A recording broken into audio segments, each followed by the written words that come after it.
Man, I fell in love with sneakers as a kid. You know, all my favorite basketball players had fresh kicks. All the D-boys growing up where I stayed, they had all the fresh kicks. They was getting all the girls, so I think it started for me as a kid. Big time, no man now. Diamonds in my teeth, I got a lot of shine. Running up the number, that's a lot of crime. Yes, sir. The Bred 11s, patent leathers. What was the significance of those shoes that you remember from back then? It was a Jordan. It was a status symbol. It was like having a Rolex on your foot. You know, it was just the thing to have. What was the first pair of shoes you bought as an adult, like with your own money? With my own money, man. Probably Air Force One, if I'm gonna be real. I love Air Force.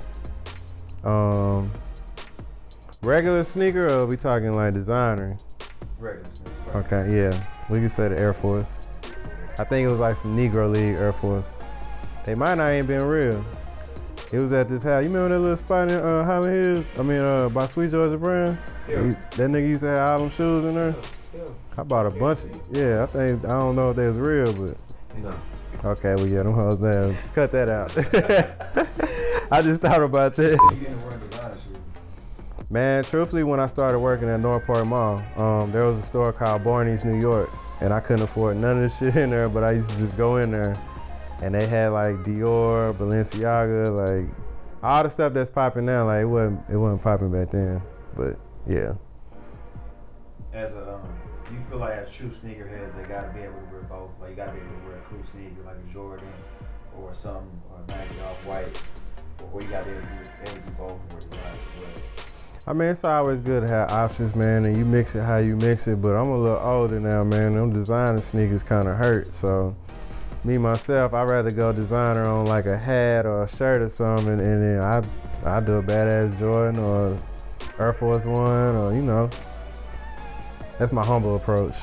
But if I want to shit, I might pull out some Rick Owens. I might just, go for the gusto. He's the godfather to joggers. He's the godfather to the MC Hammer pants. Like, a lot of brands copy Rick Owens. His shit a little far-fetched too, but like, you just gotta step like that. What's some of your favorite pair of sneakers of all time? Man, my Don C2s, because it was made with Chanel leather. The original Christian Dior, not the new shit, like the original. I think like he kind of copied the Jordan 1, and I feel like a lot of other designers kind of copy him. Probably the Yeezy, the Louis Yeezys, like the Dons, the Jaspers. I think those were hard. And the Skunks, the original Skunk Dunks. I thought those was super fire. So you've been in the game for a minute. Tell us how you feel like the sneaker culture has evolved over the years. Where it's at now. It sucked, bro. It's all about money. It's all about bots. These little rich ass kids can create these bots and just cheat everybody out they sell, I remember the days where I hate being that guy, but I remember when it was cool to camp out, you know what I'm saying? Me and a couple of homies, we would camp out. We had some time, you remember when we hid in bushes? Say, man. And the nigga was like, go! Nigga, we ran trying to get, like, I missed them days, you know what I'm saying? I just missed the original, like the feeling of just going to a store and cop. You can't do that anymore because everything is resale.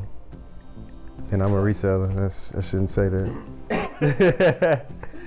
So you feel like right now it's a reseller game? It's definitely a reseller game. Yeah. It's all about the profit, man. If these shoes are harder to get, they were already hard to get, but when Corona happened and it shut down a lot of it started causing a lot of mailing problems, like it was even harder to get sneakers. So when it's harder to get something, you can charge more. And people thrive off paying more for that shit. What's a period shit like no matter what you would never sell, and why? So I got these Reeboks. They're the Vetmont Reeboks. They white and they got like a bunch of art all on them. One day I was at Badu house and she saw them and she's like, "Jazz, those are dope." you mind if I sign it? I was like, yeah, I would love for you to sign it. So she autographed them, and that's why I wouldn't sell them. It's more of like a sentimental piece for me. No matter what somebody put on it, you ain't letting them go. I can't let them go, nah. Not when the queen signs something for you, you ain't ask her to, like, nah, it's more value. And how would you describe like your sneaker style? Man, it varies. Just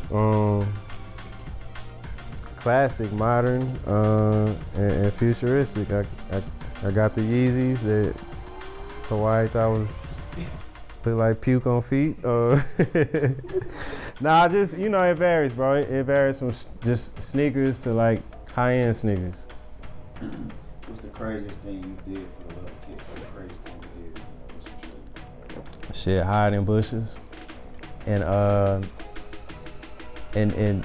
run a marathon with like 100 other fools. Like, I gotta just tell that quick story. It was a time Foot Locker, when it was connected to North Park, they used to release kicks, and they was releasing the Galaxy phone posits, which was like, if you got them, you could easily make $1,500 off like a $200 shoe. It was a Galaxy KD. It was like a whole Galaxy pack. So like, we was there for hours. Like we started out like across the street from North Park, cause they ain't want niggas on the premises of North Park at all. So then we sneak into the premises and like we hiding in bushes and shit, and we hiding in parking garages by cars and shit, and then like the door opened, and it's like once the door opened, it was like a free fall. Like it was like whoever got there first was gonna get it. Yeah, I got them. I ain't get the ones I wanted, but I got the Galaxy KDs. But yeah, I miss them days, bro. I miss it. I hate the bots and I hate raffles. It's the Stylist in Dallas, Freshenstein checking in one more time. Shout out to my boy KG and for the love of kicks.